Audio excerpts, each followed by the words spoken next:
નસવાડી તાલુકાની અશ્વિન અને મેણ નદીઓ પરના સૌથી વધુ ચેકડેમો છેલ્લા 10 વર્ષથી જર્જરિત થઈ ગયા છે। સિંચાઈ વિભાગ દ્વારા નવા ચેકડેમો બનાવવામાં આવ્યા નથી અને જૂના ચેકડેમોમાં માટી પુરાઈ જવાથી કે ભંગાણ સર્જાવાથી વરસાદી પાણી રોકવાને બદલે વહી જાય છે, જેના કારણે ભૂગર્ભ જળસ્તર સતત ઊંડા જઈ રહ્યા છે। એક તરફ છેવાડાના ગામો ઉનાળાની શરૂઆતે પાણી માટે વલખા મારી રહ્યા છે, ત્યારે બીજી તરફ સિંચાઈ વિભાગના ઇજનેરો કોઈપણ કામગીરી વગર લાખો રૂપિયાનો પગાર મેળવી રહ્યા હોવાથી સરકારી નાણાંનો વ્યર્થ વ્યય થઈ રહ્યો છે અને જનતાને હાલાકી વધી રહી છે। દરવાજાવાળા ચેકડેમ બનેલા છે, એના દરવાજા તૂટી ગયા છે।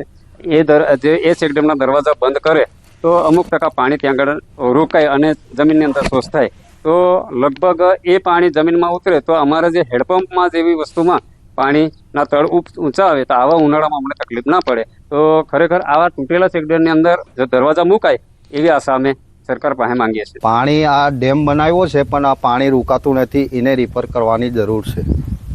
દરવાજા લગાવે તો શું ફાયદો થાય?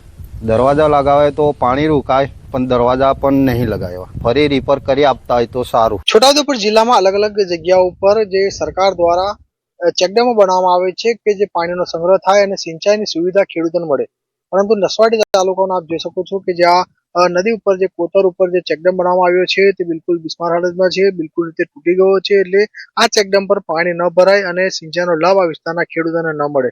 આમ તો સરકાર દ્વારા આજે જે ચેકડેમ બનાવવામાં આવે છે તેનો હેતુ એ હોય છે કે જે ચેકડેમની અંદર પાણીનો સંગ્રહ થાય અને વિસ્તારના ખેડૂતોને સિંચાઈનો લાભ મળે, પરંતુ જે કોન્ટ્રાક્ટર દ્વારા જે કામ કરવામાં આવે છે તે બિલકુલ તદ્દન હલકી કક્ષાનું હોય છે। આપ જોઈ શકો છો જે રીતના આ જે ચેકડેમ છે સંપૂર્ણ રીતે તૂટી ગયો છે, જેના એ દ્રશ્ય બતાવી જાણે છે કે કોન્ટ્રાક્ટર કેટલો ભ્રષ્ટાચાર આ કામની અંદર કર્યો હશે। આમ તો આ વિસ્તારના લોકોએ વારંવાર રજૂઆતો કરી છે, પરંતુ આ જે ચેકડેમ છે તેને રિપેર કરવામાં આવ્યો નથી। હવે જ્યારે આવા ચેકડેમો જે છે નદી કોતરો ઉપર બનાવવામાં આવેલા જે ચેકડેમો છે તેને સત્વરે રિપેર કરવામાં આવે અને જે પાણીનો સંગ્રહ વધે આ વિસ્તારના ખેડૂતો જે છે તે સારી રીતે ખેતી કરી શકે।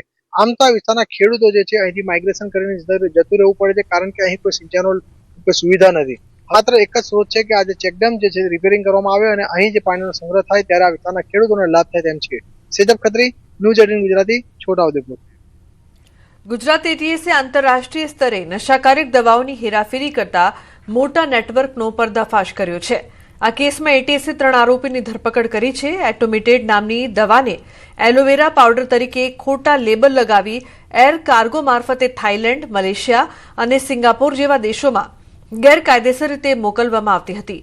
આ મામલે એટીએસે અગાઉ સુરતથી નિકુંજ ગઢિયાની ધરપકડ કર્યા બાદ હવે ભૌતિક પદ્મણી અને ચેતન વાવડિયાની પણ ધરપકડ કરી છે। તપાસમાં બહાર આવ્યું છે કે આરોપીઓ અલગ અલગ ફર્મના નામે દવાની ખરીદી કરીને ખોટા બિલ અને કસ્ટમ ક્લિયરન્સ દસ્તાવેજો બનાવી દવાને વિદેશમાં પ્રતિ કિલો $4000 વેચતા હતા। હાલ એટીએસે આરોપીઓના દસ્તાવેજો અને સ્ટોક રજિસ્ટર કબજે કરી સમગ્ર નેટવર્ક સુધી પહોંચવા તપાસ હાથ ધરી છે।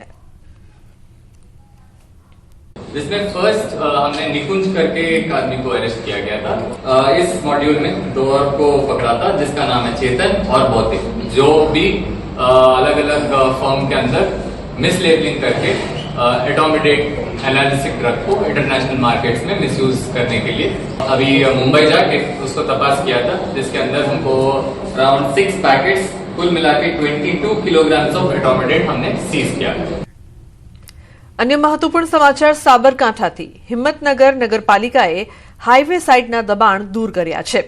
तो सर्विस रोड नजीकना बांधकामने दूर करीने सर्विस रोड वधु पहोळो करवा माटे आ कामगीरी कराई छे। मोतीपुरा विस्तारमां नगरपालिकाए दबाण दूर करवानी कामगीरी करी छे। 12 मीटर पहोळा सर्विस रोडनी जग्या फरीथी खुल्ली करवानी कामगीरी करी छे। आ सर्विस रोड हवे पहोळो थता ट्राफिकनी समस्याथी पण लोकोने छुटकारो मळशे।